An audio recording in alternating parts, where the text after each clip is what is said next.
에스라서 5장 1절에서 6절까지입니다. 파사, 곧 페르시아의 왕인 고레스 왕 원년에, 그가 왕이 되던 해에 이 유다민족, 바벨론에게 포로 잡혀갔던 이 유다민족을 다시 돌려보냅니다. 그러면서 돌아가서 성전을 건축할 수 있도록 모든 것을 책임져 주겠다. 누구도 너의 일을 막지 못하도록 내가 보증해 줄 것이다. 사실은 바벨론에 70년을 살았기 때문에 그냥 돌아가라고 하면 살던 집도 가지고 있던 부동산도 다 놓고 가야 됩니다. 벌써 객지 땅에서 70년이면 어느 정도 뿌리를 내린 거예요. 그러면 돌아가라고 하면 누가 쉽게 돌아가겠습니까? 그러니까 이 고레스 왕이 유대인들이 가장 중요하게 생각하는 이 성전을 가서 지으라고 명령을 내리니까 가지 않으려고 했던 이 유다인들도 갈망을 갖게 되어져요. 왜?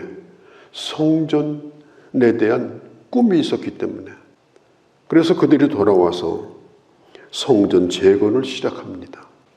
호사다마라고 사마리아 사람들이 와서 이 공사를 방해를 합니다. 처음에는 협조할 것처럼 해요. 그런데 당신들의 도움이 필요하지 않다 이렇게 말하니 나중에는 협박을 합니다. 그러더니 나중에는 저 바사에서 파견한 관리들을 매수해가지고 그들에게 뭘 얘기하는가 하면 성전 재건을 하도록 놔두면 분명히 성전 재건도 할 테고, 그러면 유다인들이 다 하나로 똘똘 뭉칠 테고, 또 성벽도 다시 쌓을 테고, 그러면 예전에 느부갓네살 왕이 예루살렘 성을 공격할 때 격렬하게 저항했던 것처럼 유다인들을 다뤄먹기가 쉽지 않을 겁니다. 세금도 안 낼 겁니다. 공사를 중단시켜야 됩니다. 그렇게 관리들을 매수해가지고 얘기를 하니까 나중에는요, 왕이 그에게 넘어가게 돼요. 그래서 성전 재건을 명했던 왕이 그 명령을 나중에 다시 거둬들입니다. 왜냐? 아무래도 위험할 것 같다는 생각을 하게 된 거예요.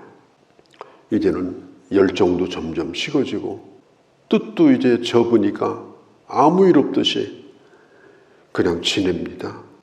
돌아가서 자기 집 열심히 짓고 또 자기 생활에 충실합니다. 그렇게 사는 것이 이제 그냥 일상이 돼버렸어요. 자, 이런 상황 가운데서 하나님께서 부르신 선지자가 있는데 그게 누군가 하면은 학개 선지자와 스가랴 선지자입니다. 우리가 어떤 일을 시작하는 것도 참 중요합니다. 그래서 시작이 반이라고 얘기하잖아요. 어떻든지 간에 시작해 놓으면 그래도 일은 진행이 되지 않느냐. 맞는 말이에요. 그렇지만 시작했다고 해서 끝나는 건 아니에요. 시작은 반이랄지라도 시작을 준비한 만큼 또 노력을 해야 마지막 끝을 맺을 수가 있습니다. 성전 건축도 마찬가지예요. 처음에 시작할 때 얼마나 좋아했어요.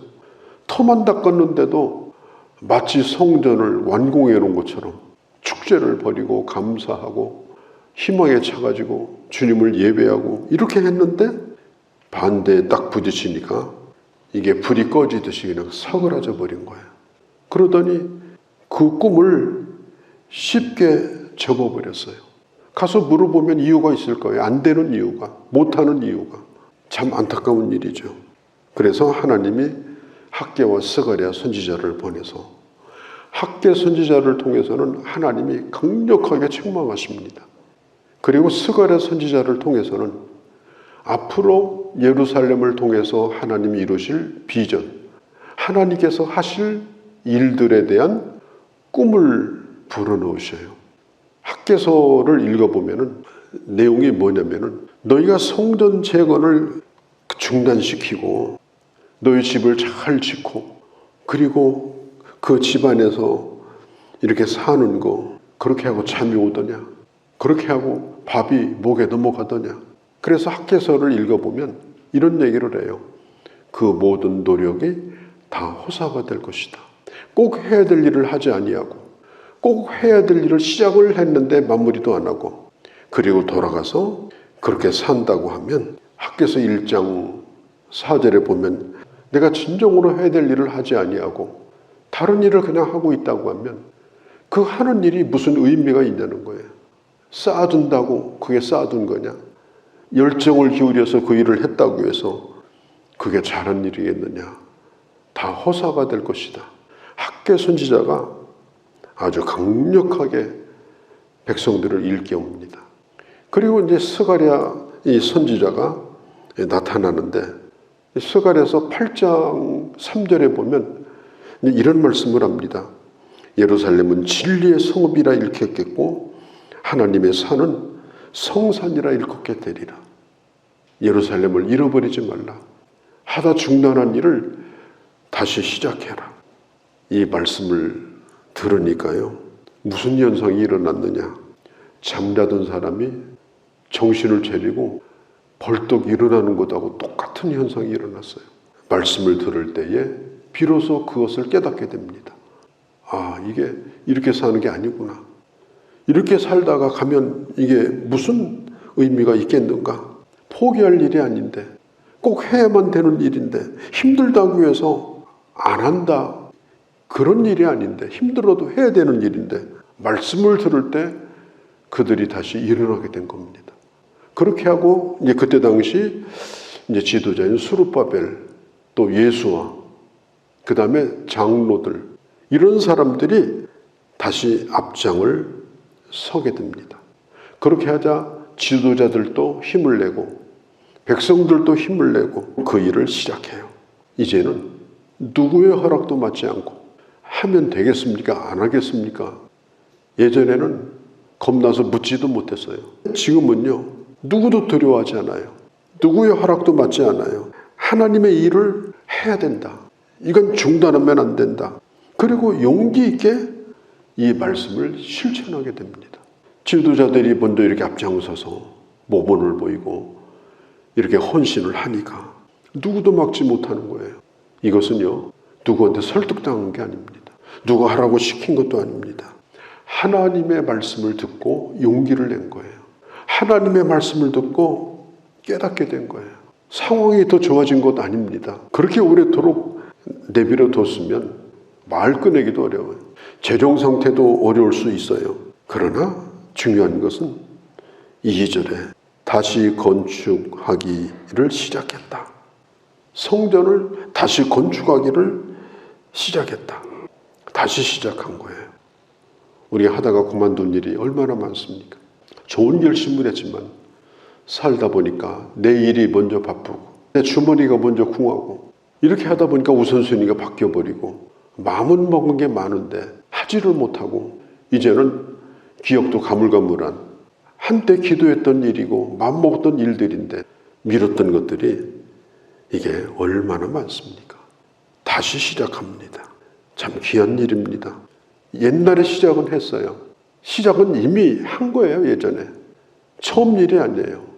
그러나 그 일이 중단됐기 때문에 또다시 시작을 합니다. 다시 시작하라. 이 파사에서 파송한 총독이 다뜨네라는 총독이 있어요. 물론 스룹바벨도 유다 총독이거든요. 그런데 그 총독 위의 총독이 누구냐면 이 다뜨네예요. 이 다뜨네와 함께 일하는 관리가 스달보세네입니다. 이 사람들이 강 서쪽에 있다가 이런 소식을 듣고서 예루살렘으로 급하게 방문을 해요. 왜냐하면 현장 조사를 하려고. 이 사람들이 왔습니다. 그래서 왜 성전 공사를 시작하느냐? 지도자들에게 지금 묻습니다. 조사를 합니다. 먼저 뭘 묻는가 하면은 명단부터 내놔라. 이걸 누가 지금 주동했냐? 9절에 우리가 그 장로들에게 물어보기를 누가 너희에게 명령하여 이 성곽을 마치라고 했느냐? 그러니까 다뜨네가 누가 앞장섰느냐? 당당하게 그 지도자들이 다 나섭니다. 우리가 이 일을 시작했다. 숨지도 않습니다. 변명도 하지 않습니다. 그러니까 두 번째는 왜 이 일을 또 시작했냐? 이 일을 시작한 이유가 뭐냐? 그만뒀으면 그만두는 거지. 또 이게 뭐냐? 10절에 우리가 또 그 우두머리에 이름을 적어 왕에게 아뢰고자 하여 이름을 부른즉 11절 그들이 우리에게 대답하여 이르기를 우리는 천지의 하나님의 종이라. 예전에 건축하였던 성전을 우리가 다시 건축하노라. 내용이 뭐냐면 이런 내용이에요. 하나님께서 성전을 지으라고 해서 솔로몬 왕이 성전을 지었고 거기서 우리가 하나님을 예배하게 되었습니다. 그런데 우리가 하나님 앞에 범죄함으로 하나님께서 느부갓네살 왕, 그 왕을 보내서 이 예루살렘 성전을 완전히 없애버렸습니다. 성전에 있는 모든 도구도 다 가져가 버렸습니다.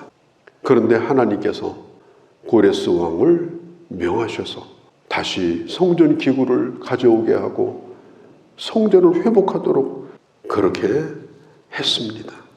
왕의 명령에 의해서 하는 일이고 또 이것은 하나님의 뜻입니다. 이런 얘기를요 지금 하고 있어요. 15절에 보면요 일러 말하되 너는 이 그릇을 가지고 성전에 있는 기구를 가지고 다 제자리에 두고서 건축하라 하매 그래서 예루살렘 하나님의 성전의 기초를 놓았고 지금까지 16절 끝에 시작은 했지만은 일을 하지 못해서 우리가 다시 이 일을 하게 됩니다. 우리말이 사실인지 거짓인지 공문서를 다 찾아보면 예전에 고레스 왕이 명령을 내린 명령서가 나올 겁니다. 이건 사실이고 이것은 꼭 해야만 되는 일입니다. 그런 상소문을요 왕에게 다시 올립니다. 그때 왕이 고레스가 아니고 다리오 왕이에요. 그래서 이 총독이 나중에 뭐라고 얘기하는가 하면 17절에 조사하사 고레스 왕이 조서를 내려서 다시 건축하라 하셨는지 조사해 보시고 결정을 해달라고 이 오늘 본문 말씀이 끝이 나게 되어집니다. 하나님의 말씀을 통해서 네가 누구냐? 그리고 네가 뭘 해야 되느냐? 그리고 일의 우선이 뭐냐? 지금 어떤 일에 바쁘다. 아주 열정을 가지고 하고 있다. 그게 중요한 것이 아니라 그 일이 먼저 할 일이냐? 아니면 일이 뒤바뀐 거냐? 그리고 시작을 해놓고 안 한 일들이 뭐냐? 이런 것들을 하나님께서는 우리에게 끊임없이 깨우쳐 주십니다. 항상 다시 시작하게 하시는 분이 하나님이시에요. 하나님은 이미 우리에게 시작한 일이 많습니다. 저는 이 말씀을 보면서 이 세상을 시작하신 분이 하나님이시죠. 창세기에 보면은 천지를 말씀으로 창조하셨어요. 천지를 시작하셨고 그 천지 가운데 우리도 거기에 속해 있습니다. 만물을 만드시고 보존하시는 하나님. 나를 이 땅에 시작하게 하시고 오늘까지 보존하시는 하나님이 하나님의 뜻이 있어서 나를 보내셨고 내가 시작된 삶이라고 하면 다시 시작해야 될 일이 우리는 너무나 많다. 내가 해야 될 일들이 많다. 열심히 집 짓고 열심히 벌어서 쌓아서 모으고 그것만으로 끝날 수는 없는 것이다. 사도 바울이 말한 것처럼 내 안에 착한 일을 시작하신 예수 그리스도께서 이미 시작을 하셨어요. 그리스도의 날까지 반드시 나를 통해서 이루실 것을 확신하고 나의 달려갈 길을 다 마칠 때까지 그 뜻을 따라서 순종하며 살아가는 그런 하나님의 귀한 자녀들이 다 되어주시기를 바랍니다. 거룩하신 우리 아버지, 나로 하여금 다시 시작하게 하시는 하나님, 이미 시작하신 일들이 많고 하나님께서는 그 일을 이루기를 원하시는 주님, 내가 누구이며 왜 존재하는지 그리고 내가 해야 될 일이 뭔지를 다시 한번 깨닫고 기초공사만 하고 끝났던 내 생각들, 나의 기도들, 나의 모든 일들을 다시 시작하여 주의 뜻을 세워나가는 귀한 주의 자녀들이 되게 하여 주옵소서. 그래서 보기에 아름다운 하나님의 작품들이 되어지는 멋진 인생을 살아가는 주의 자녀들이 다 되게 하여 주옵소서. 우리 주 예수님의 이름으로 기도하옵나이다. 아멘.